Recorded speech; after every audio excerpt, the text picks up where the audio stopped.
রমজান মানেই সংযম, আর ইফতারে চাই বিশেষ কিছু।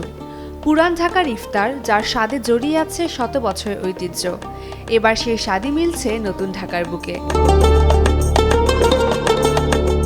রমজানের প্রথম দিন থেকেই রাজধানীর কুড়িলের আইসিসিবিতে জমে উঠেছে পুরান ঢাকার ঐতিহ্যবাহী ইফতার বাজার। এই বাজারে প্রায় 10টি স্টলে সাজানো হয়েছে পুরান ঢাকার বিখ্যাত ইফতারি।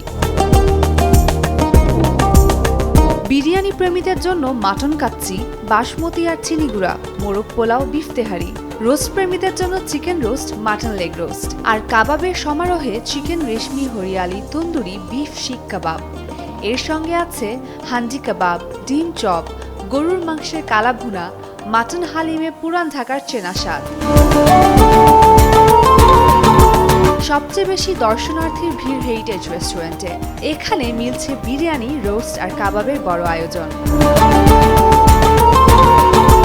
বিক্রেতারা বলছেন, পুরান ঢাকার বাহারি ইফতারি নিয়ে এসেছি, দাম বাইরের তুলনায় কম, যে কেউ এখানে এসে ইফতার করতে বা নিয়ে যেতে পারবেন। ক্রেতারা বলছিলেন, এখানে হাইজিন নিয়ে কোনো চিন্তা নেই, পরিবেশ সুন্দর, পরিবার নিয়ে আসতে পারছি। বিফ তেহারি আর মাটন হালিম নিয়েছি। রুমান কান্তি, ডেইলি সান।